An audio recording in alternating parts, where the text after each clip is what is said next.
Welcome back, everybody, to Neutrality Studies. I'm Pascal Lota, and I am joined today again by Ambassador Chas Freeman, a former U.S. ambassador to Saudi Arabia and top official in the U.S. government for many years. Chas, welcome back. Thanks, Pascal. Good to be with you. Chas, we are speaking today, March 27th. It is 1 day, we are 1 day short of a full month of war with Iran, or the US-Israeli attack on Iran, February 28th. It started a sneaky surprise attack while negotiations in Geneva were still ongoing. Can you give us an update and your assessment of where we stand after 4 weeks?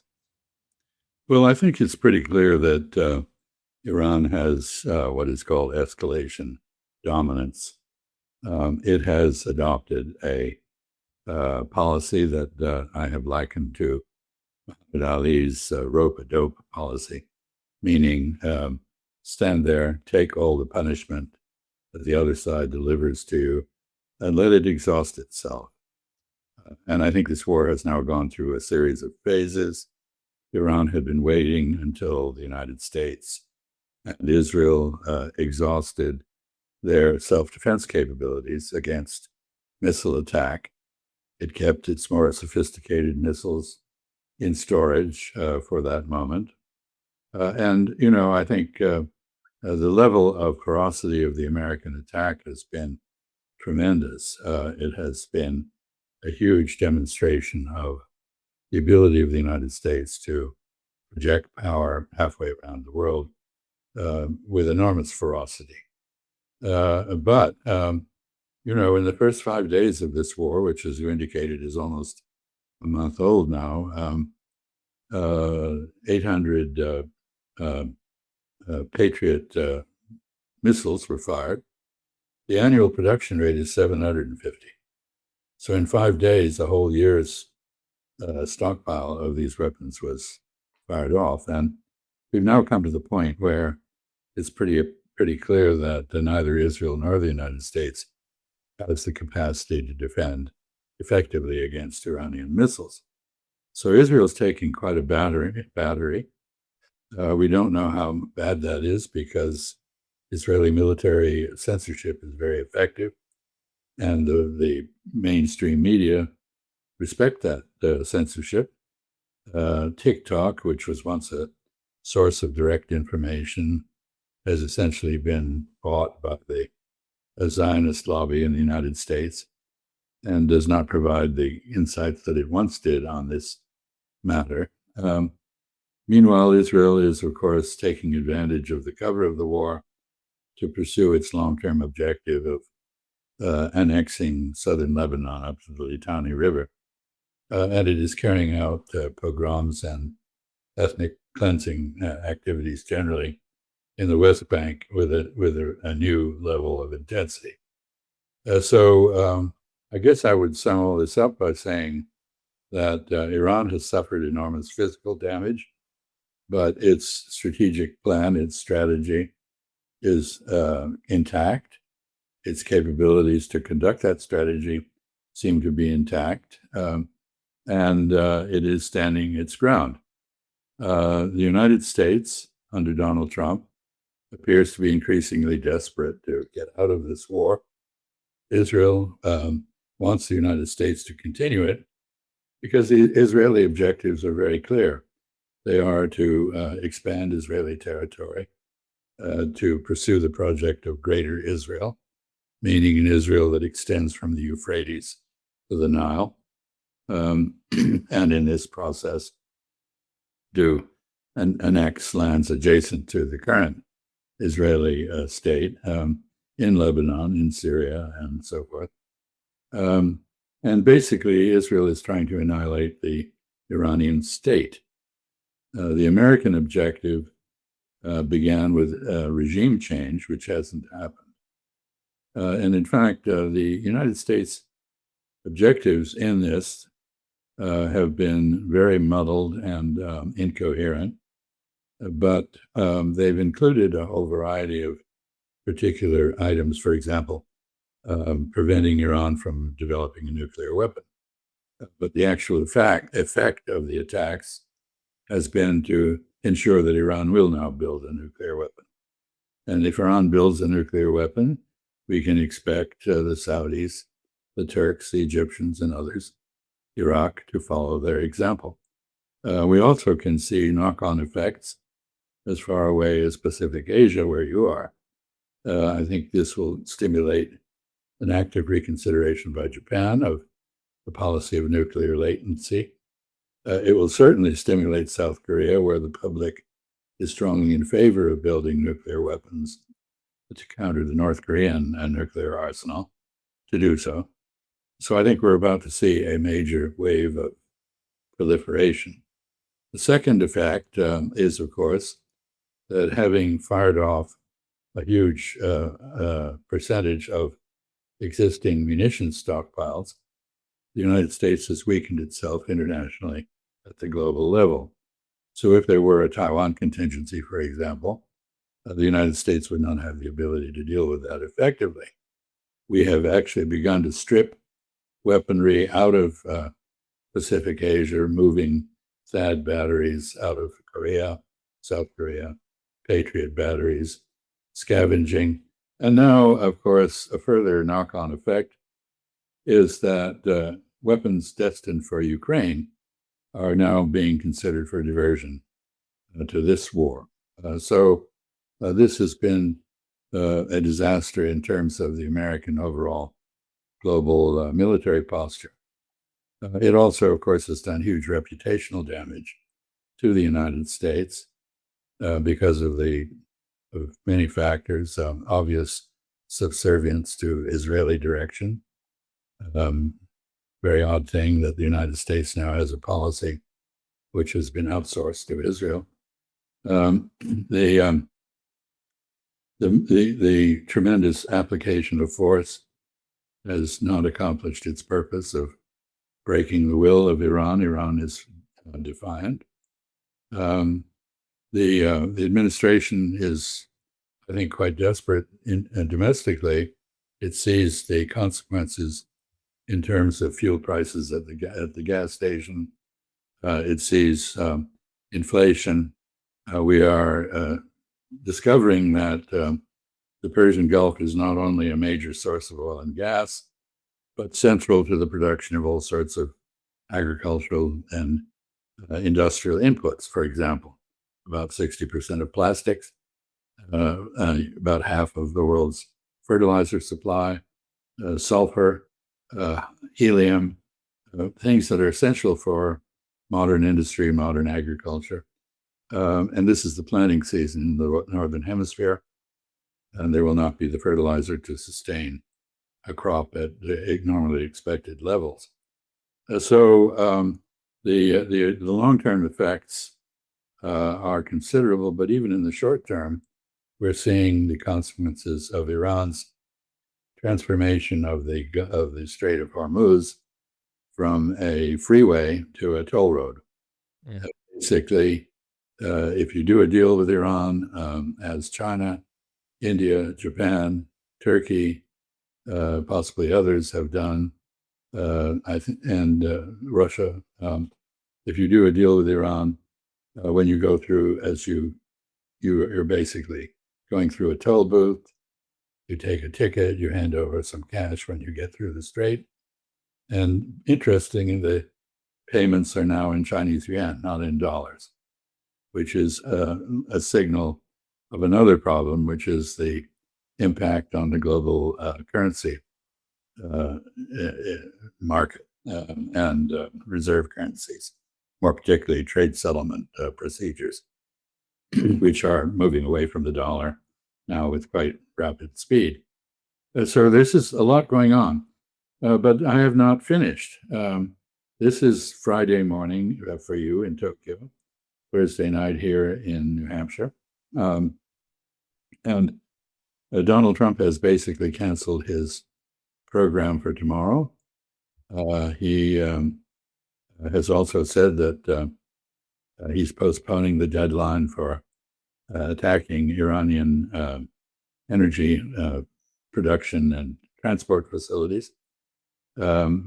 This has all of the odor of previous use of deception to mount a surprise attack. We know that the Marines will be in place tonight or tomorrow morning in the Arabian Sea. The 82nd Airborne has moved. The Special Forces are in place.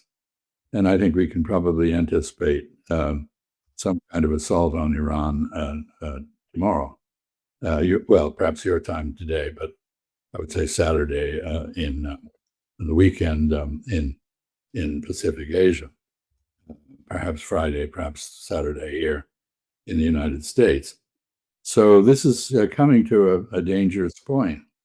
And the Iranians seem to be quite prepared for an infantry assault. And they have said this is what they've been waiting for. Y'all come near, said the spider to the fly. And so we don't know what's going to happen, but it's obviously some sort of turning point. Hey, very brief intermission because I was recently banned from YouTube. And although I'm back, this can happen anytime again. So please consider subscribing not only here, but to my mailing list on Substack. That's pascalotta.substack.com. The link's going to be in the description below. And now back to the video.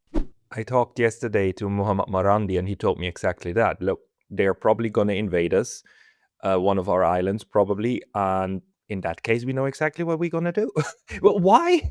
Why would the US contemplate something like this? I mean, do you think the rationale of some of these people is that in the best case scenario, we actually capture and keep that place? In the worst case scenario, we have a mass slaughter and a lot of body bags coming back, and then we will all have a rally around the flag moment where people at home go like, oh no, the Iranians killed our innocent soldiers. Do you think something like that is the motivation? It seems so foolish because obviously the Iranians can just shell these people if they come. Well, we never know. You never know what will happen in war or in a battle. So, the possibilities range from a repetition of Gallipoli to, something more successful for the United States. It very much depends what the targets are. For example, I've thought from the beginning that the logical target for the Marines would be Abu Musa and the Lesser Tones, which are islands in dispute between Iran and the UAE. They were seized by the Shah in 1971 for Iran from British control as the British relinquished their control of what became the United Arab Emirates. That taking them would gratify the Emirates. It would provide a foothold in the Strait of Hormuz for American contest of Iranian control of the strait. So that is one possibility.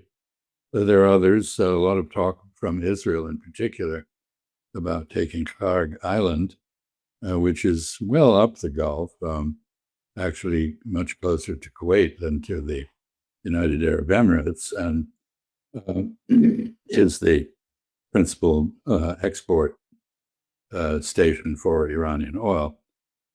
I think Israel has given up on its idea of regime change. It is busily murdering all of the people, however, who might speak for Iran in a negotiation. It doesn't want a negotiated end to this. It wants to collapse the Iranian state.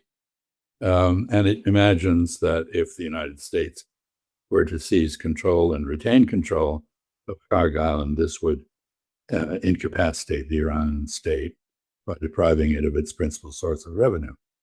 So that is, I think, the Israeli reasoning in proposing that target. There are other possible targets which have been mentioned. Keshem Island, which is off Bandar Abbas, the main port in the Gulf and the Strait of Hormuz.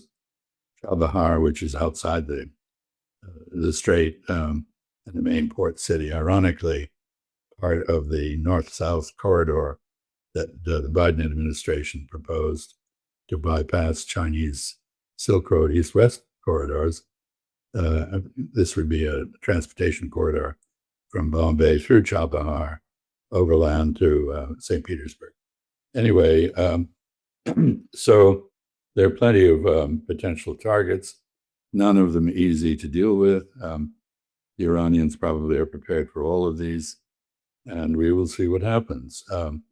I think Donald Trump is talking about fictitious negotiations with the Iranians. The Iranians have been very clear that they will not negotiate. They are not interested in a ceasefire. They are interested in achieving their objectives.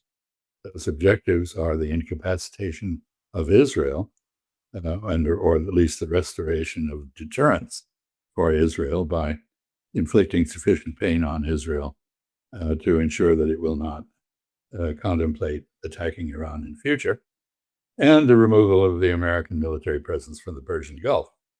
Another objective, of course, had been the removal of American sanctions on Iranian oil sales. Ironically, they have achieved that because of the American concern with oil prices. The Treasury Secretary, Mr. Besant, has lifted the sanctions on Iranian oil and also on Russian oil, by the way. I did not mention another knock-on effect, which I should, and that is in Ukraine. I think the Russians have paused their offensive. They're waiting for the weapons that would have gone to Ukraine to be diverted, and Ukraine, therefore, to be weakened. There's no point in pressing an attack when the enemy is about to be partially disarmed. So I think there are those implications as well of what is going on, which is certainly bad news for Mr. Zelensky, and he appears to understand that.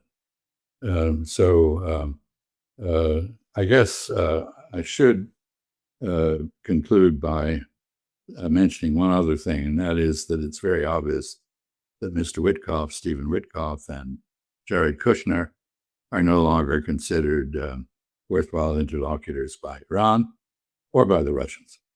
Basically, the Russians will open the door and listen to them, but they have no expectation that they will be able to deliver anything other than deception. The same with the Iranians, except they won't even listen to them. What appears to be going on is texting by Witkoff to Arabchi not replying, except to say no, no negotiations. More recently, a 15-point proposal has been passed through Pakistan to the Iranians. It is a ridiculous proposal. It actually proposes everything, that Iran accept everything that it has consistently refused to accept. And it reflects Donald Trump's very mistaken notion, voiced by his spokeswoman, Caroline Leavitt, that Iran has been defeated. But the opposite is true. Iran has been badly battered, but its will has not been broken. It has not been defeated.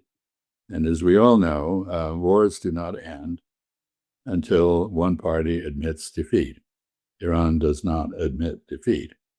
In fact, as I indicated at the outset, the party being defeated is Israel and the United States, as the objectives we set for ourselves are met with counterproductive results, and as we exhaust our munitions. We can attack Iran, we can do great damage to Iran, but we can no longer defend Israel effectively. And that is an Iranian objective that has been achieved. What do you make out of these statements by Donald Trump that Iran must open the Strait of Hormuz? I mean, it sounds to me again like the Iran must never build a nuclear weapon, which is something that Iran at the time always said. We are not building a nuclear weapon. We don't have it. We don't want it. We've got a fatwa against it. So we are in agreement on that one. And the United States kept talking about it, talking, and now it says like must open the strait. But we know the ships can go through the strait. If you're a friend of Iran, you can go through. So for a fee, yes, for a fee. And one of the issues the Iranians have raised is the long-term control of the Strait of Hormuz and to operate it like the Suez Canal. with a fee for transit. At some points, they've indicated that the legal framework for such a toll arrangement could be multinational. That is, presumably the Gulf Arabs could share in the revenue as well as pay the tolls. So it's not clear how that might work out. But Donald Trump appears to be under the impression that the strait is closed. There's a lot of talk of mining of the strait. I don't think that's occurred. Why would Iran mine a passageway from which it's making money and which its own ships transit? This, of course, has become an issue in U.S.-Japan relations because Japan possesses the only really effective minesweeping force among American allies. And as the United States has wanted it to do as it did after the 1990-91 Gulf War to liberate Kuwait, Japan, once the combat was over, Japan did send minesweepers to clear the mines from the Persian Gulf that Saddam Hussein had released.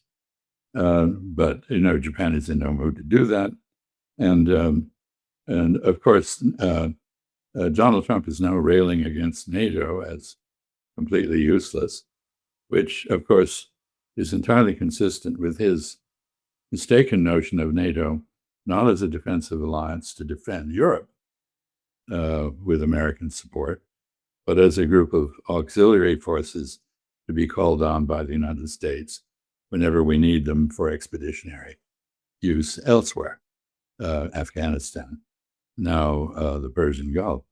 No European country has accepted this invitation. In fact, one of the main effects of this request and the other mad gyrations of Donald Trump has been that some Europeans are beginning to say we should leave NATO, we should expel the American bases.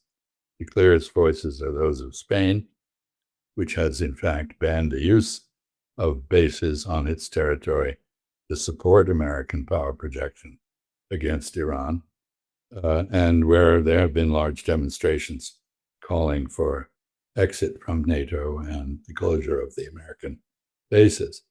Elsewhere in Europe, the French and the British have accommodated American demands, which is, the French are apparently negotiating behind the scenes with the Iranians about free passage through the strait, as are the Italians. The Italians are in a better position to achieve that, given their relatively moderate stance on this war. The French have very little prospect, I think, of getting Iranian permission for their ships to go through the strait. Anyway, there's a lot of stuff going on, and it's not going in any direction that should please either Israel or the United States. No, I was wondering though about the Gulf states. Professor Marandi, who of course is on a very, very Iranian line and interpretation of things, he says, look, the Gulf states, they are monarchies, little dictatorships, and they are 100% dependent on the United States. They do not have their own will. They do not have agency. Qatar, Bahrain, Kuwait, UAE, Saudi Arabia, a little bit different, but still under very, very heavy U.S. Political control. Do you share that assessment, or do you? No, I don't. I don't agree with my friend Mohammed at all about that. I think these are countries that do have agency. They're quite independent. They have made a bad bet. They bet that having American forces on their territory would enable their defense.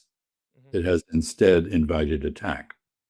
And I think in terms that we were talking earlier about possible seizure of islands in the Strait of Hormuz that are claimed by the UAE, then the Iranians have said that there is a, quote, neighboring country that is colluding with the United States in the proposed attack on them, and that they will devastate that country. So I think the retaliation against the UAE, if there is such an attack, is going to be quite fierce. The Gulf states have a terrible dilemma. They made a bad bet. It's turned out that the United States not only cannot defend them against Iran, and by the way, that's something that's not going to change after this war. That is a lesson that will persist. There is no defense against Iran except a diplomatic defense. Diplomacy can reduce threats. That's one of its main purposes. Rapprochement can eliminate threats. As Abraham Lincoln said, when I befriend an enemy, I lose an enemy and make a friend. This is the appropriate approach. But it's very hard for the Gulf Arabs. They're under attack at the moment. The only feasible defense for them is from the United States. So you hear some of them, talking quite fiercely about the need to do major damage and reduce Iran to impotence. That is a fiction. It is a fantasy. It will not happen. And they're going to have to come to grips with that. And in the end, they do have agency. They do have alternatives. Those alternatives are, however, diplomatic, not military. One of the points Mr. Marandi was making was that the U.S. protection is not just against the outside; it's also against the inside, in which these Gulf governments are actually ruling over populations that are quite unhappy with the way that they are doing things. So it's kind of a double function that the U.S. has. What are your thoughts on that one? And secondly, in my view, I mean, this should actually increase the incentive of the Gulf states to at some point just declare neutrality and say, look, we are politically not with the US anymore. These bases are here because they're here, but they're not part of our sovereign territory. We actually abrogate our military relationship with the United States. Do you think this kind of thinking is actually happening? And how realistic do you think it might be? Well, I would dispute the notion that the United States is the defender of the internal political order in each of these states. For example, in 1979, when extremists seized control of Mecca, while the United States was present in the background supplying intelligence, it was the French who came to the aid of Saudi Arabia and evicted the extremists from Mecca. And I think, generally speaking, these states are, as Mohammed Marandi indicates, they are effectively police states. They have exhaustive surveillance capabilities, many of them derived from Israeli technology, which ironically was perfected in the suppression of the Palestinians. But this is useful for their control. The United States is involved in intelligence liaison relationships with them that are focused on terrorism, both against the rulers and against the United States. So there is an overlap there. But it is not a military commitment to defend them against their own people. And each of these countries is, however, is quite different. You have for example, the UAE, a very small, and Qatar for that matter, a very small minority of native Arab rulers and populace, with a huge number of guest workers from all over the place: India, Pakistan, Bangladesh, Sri Lanka, the Philippines, and so forth. Saudi Arabia has been reducing the proportion of foreign workers in an effort to build a work ethic and jobs for its own people. The others haven't tried that, and seem to be quite happy to operate with captive workforces on their territory. So Kuwait, of course, has a very large population of people who are stateless, resident in Kuwait, the so-called Bidun. Bahrain is majority Shiite, and many of them sympathetic to Iran, but it has a Sunni royal family. And so Oman is, quite distinctive, and it has much less oil and gas, and therefore a greater work ethic. And it has scrupulously maintained neutrality in in terms of Gulf politics. So each of these countries is different, and that belies the thesis that they're somehow under American control. Of course, they do have close relations with the United States, especially military relations. The United States has been the principal vendor of weapons to them. Some services, armed services among them, have other relationships. For example, the Royal Saudi Navy is mostly French supplied. The Chinese and the Russians have begun to make inroads in the arms markets there. But the main relationship militarily is one of arms sales and the maintenance of systems. Well, those systems have failed in their defense of these small states against Iranian attack. They have not been effective. They've been very expensive, but they do not effectively deal with the Iranian threat from drones or, for that matter, ballistic missiles. Now, the one thing that is most dangerous here for these countries and must indeed lead them to the kind of thinking you suggested they would rationally have, how do they phase out the American military presence in their own interest, is that some of them are entirely dependent on desalinated water. Water is essential for life. 70% of the water in Saudi Arabia is from desalination. I think 90% in Kuwait. I don't know the percentage in Qatar, but it's high. UAE is a little lower, maybe 50, 40% dependent on desalination. The Iranians have the ability to take out those desal plants very easily. And they have an excuse to do so because they charge that the United States took out the desalination plant on Ketchum Island, which is off Bandar Abbas, and where there's some 30 villages that are now without water. So we've set a precedent. And this whole war is going on in terms of tit for tat. Escalation by Israel or the United States is met with counter-escalation by Iran. So there's a bombing of Natanz, the main uranium enrichment center in Iran, in return for which Iran strikes just outside the reactor in Dimona in Israel, showing that it can strike the reactor, but not doing so because to do that would be a drastic step that might invite a nuclear attack from Israel and would also create a cloud of radiation that would poison southern Israel and part of Egypt.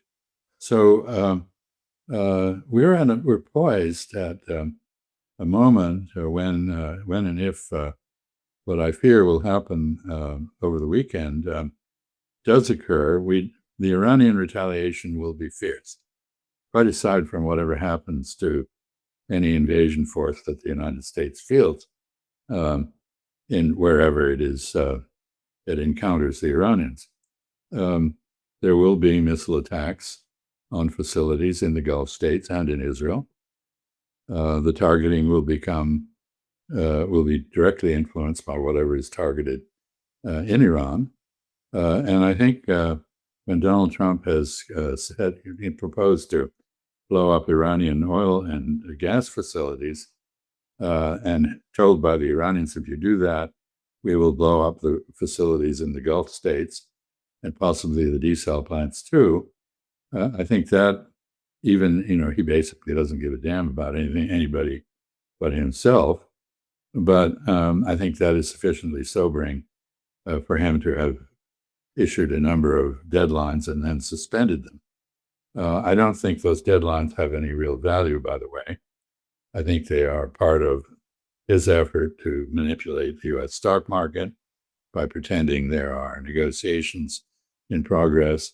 The market responds directly to these claims for a time, and then reality sets in and the effect is lost. But he also is trying to show that he's in charge and bolster his argument that Iran has somehow been defeated, which it hasn't been. There is an argument out there that overall, the talk about the United States being heavily worried about the price of oil and natural gas is actually a ruse, and that the entire situation where the Gulf production capacities are being taken out comprehensively is actually something that's in the interest of the United States because it hurts China, because it hampers China's economic development, and it increases prices, and it increases the dependence of Europe on U.S. LNG and oil. So overall, the whole oh no, it's so bad that prices are going up is really just a way to incentivize Iran to keep doing what they're doing, and shut off this very strategic supply of hydrocarbons. What do you make out of that argument? I think that's a rationalization of the effects of what is happening, finding a justification for them that is really very unsound and not very credible. Yes, there are people in the United States who are fixated on competition with China and holding China back and so forth. By the way, China's doing very well out of this, as is Russia. Oil prices have gone up. Russian capacity to export oil has been damaged by Ukrainian attacks, but Russian revenue is going up, not down. And the Chinese, who are the leaders globally in renewable energy, are much better positioned, not only because of the renewable energy, but because of a huge strategic petroleum reserve. They are much better positioned than anyone to survive the supply shock. By the way, Europe is in about 2 weeks is going to run out of a lot of fuel, and so Europe is definitely one of the places where the greatest collateral damage from this stupid war is landing. I mentioned Ukraine earlier as another victim of this. So no, I don't believe that. I think yes, the United States did apparently knock out the Nord Stream 2 gas pipeline. I was very amused to read something in The Economist magazine, which normally is a serious journal, to the effect that the Russians suspended gas sales to Europe. I don't think that is quite correct. I think Europe and the United States conspired to deprive themselves, deprive Europe of gas supplies, with disastrous effects for the European economies, especially that of Germany. When you combine that with the suspension of nuclear power in Germany, it's been quite devastating. Anyway, there's a lot of revisionism going on. I mean, we're used to this. The war in Ukraine was, quote, unprovoked, unquote. Nothing happened to justify a Russian decision to invade, which they did, not legally, but with some political justification, I would say.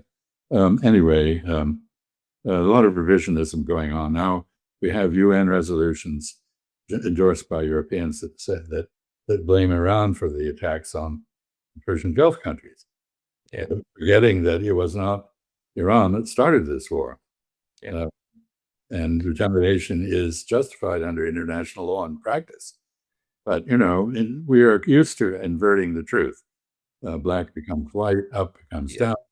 Here we are. No, the hypocrisy is again extreme, but the interesting thing is, of course, that it's becoming so transparent that even in Europe and the United States, it's really, really, really hard to still put spin on that. I mean, it's getting so hard that you can almost see the desperation in which some of mainstream media journalists are trying to push, like the Iranians, to say something. But may I just ask you about the nature of how we see how this war unfolds? Because a very good analyst, Arnaud Bertrand, made that observation that the wars that this one has been compared to previously are actually bad fits. The Iran war is nothing like the proxy war in Ukraine. Afghanistan and Vietnam were guerrilla warfare, and even Iraq, Yeah. after 5 weeks there was complete superiority and Saddam was basically out, right? So this is a kind of a different animal now in terms of how the fighting happens, and Iran is kind of not only standing its ground, but it's much more symmetrical, the warfare, than what we have seen in other cases. Do you have thoughts on that? Yeah, I think that's essentially correct. As you know, I prefer the word multinodal to describe the Yeah. organization of the world that is emerging. And it's very clear that a middle-ranking power like Iran now has the capacity to stand off the American superpower. It has planned for 20 years how to do this. It has a strategy. It has developed the technological capabilities required to implement that strategy, meaning underground storage for its factories and its inventory of weapons. It's prepared to take damage. In that regard, there is an analogy, I think, with the North Vietnamese, who also were subjected to brutal bombing and stood their ground and eventually won in Vietnam. I agree with Arnaud that this is not analogous to Afghanistan or the invasion of Iraq. It's a very different thing, and I would say here that one of the most important elements of this, which should not be overlooked, is that Israel has finally met a competitor that will stand up to it. It has been fighting asymmetric wars where it had total air superiority. There was no air defense, there was no air force, there was no heavy weaponry, there was no conventional army to oppose it. And that has been true of recent American wars in Afghanistan and Iraq as well. But it is not true in this case. And so we're also seeing, I would say, echoes of the drone warfare that has been pioneered in Ukraine. Europe now has two very, very combative armed forces. One is Russian, the other is Ukrainian. And they outclass everybody else by virtue of experience and innovation. They're very similar people, of course, different but similar, brave, innovative, and steadfast, willing to take huge casualties in pursuit of objectives that they agree with. So Iran is showing itself in that regard somewhat like Ukraine, perhaps, or Russia. But there is another point here, and that is that just as the Russians have concluded, there is no point in negotiating with the United States for an end of the war in Ukraine, that it has to be settled on the battlefield because the United States is duplicitous, incompetent, whatever the word is. Iran has reached the same conclusion. It's not going to negotiate an end to this. It has been very clear what its objectives are, and when it has substantially achieved those objectives, it will then be prepared for a discussion to reconcile the United States and presumably Israel to what it has accomplished, but not before that. And so this is something new for the United States. Here I will digress a little bit. The American way of war is basically formed in three or four experiences.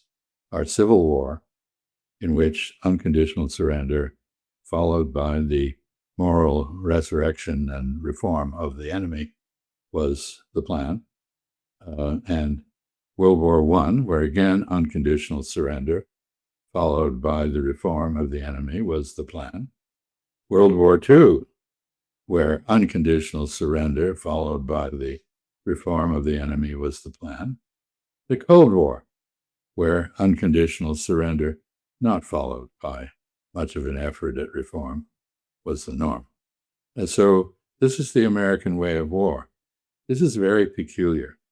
Europeans and Asians understand that wars are fought to adjust relationships between states that can't be adjusted peacefully, and that they have purposes which are limited to specific objectives.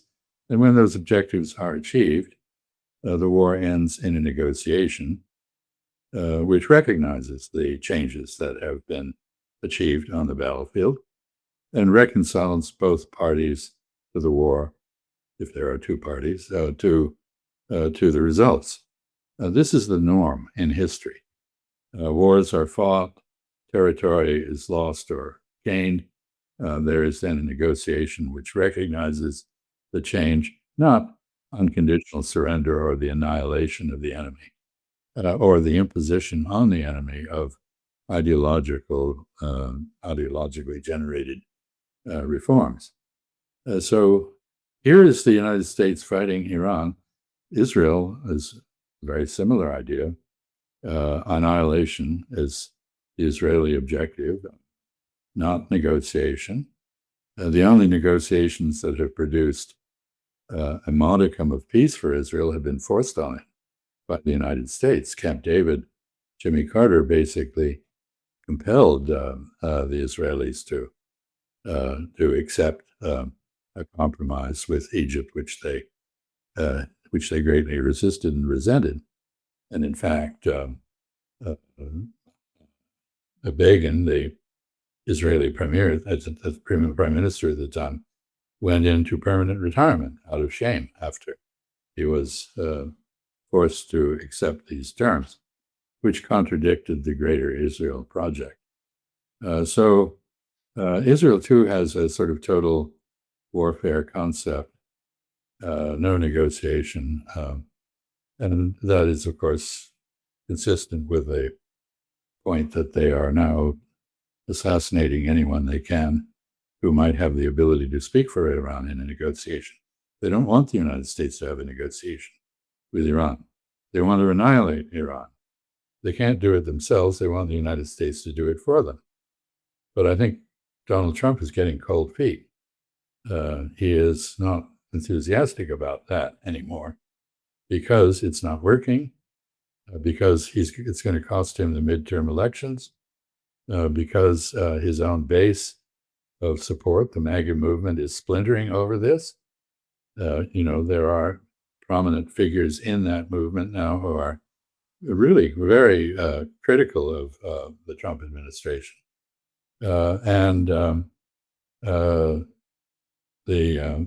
He has essentially shattered the American alliance structure, as illustrated in the refusal of allies to come to American aid in the Gulf or in the Strait of Hormuz. So this is indeed quite different from the short victorious wars, imposed peaces, and unconditional surrender demanded of enemies. This can only end in a negotiation, and Iran will determine when that negotiation happens, not the United States or Israel. Yeah, it's a completely new constellation. And maybe a very last point just about U.S. in the internal political process, which I wonder how you see it, because one person has been, to me, remarkably silent, and it's actually the only one who is constitutionally safe from the wrath of the U.S. president, which is his vice president, J.D. Vance. I mean, he obviously doesn't like this. He's obviously not very keen on this. This is kind of ruining his chances for being Donald Trump's successor, right? The way that Joe Biden made Kamala Harris absolutely impossible, but for him even more so with the Republicans. What is your assessment of him at the moment and the vice president in general? Well, I think you're absolutely correct. He's very unhappy with all this, not on board with it, embarrassed to have to defend this so he tries to avoid situations where he does have to defend it. I note that in connection with the Pakistani passing of messages and Pakistan's offer of a venue for a meeting between the United States and Iran, J.D. Vance is being offered up as the representative. That is in part because neither Witkoff nor Kushner are persona grata with the Iranians for entirely understandable reasons. So I'm not sure that J.D. Vance's prospects for succeeding Trump have been damaged as much as you imply. I've seen polls where his principal rival, Marco Rubio, for the succession to Trump, is way behind him in the polls. So it may be that J.D. Vance, who is evidently of the restrainer school in terms of foreign policy, can sit there and wait, and when this all goes totally awry, pick up the pieces. Yeah. So I'm not sure how that works, but he is clearly uncomfortable. Yes. Constitutionally speaking, Donald Trump cannot fire him because he's directly elected as well. And secondly, if something happens to Donald Trump and incapacitates him, then it would be J.D. Vance who could convene cabinet in order to replace the U.S. president, or Well, I think under the 25th Amendment, the cabinet has to certify the president as unfit. This cabinet is itself unfit.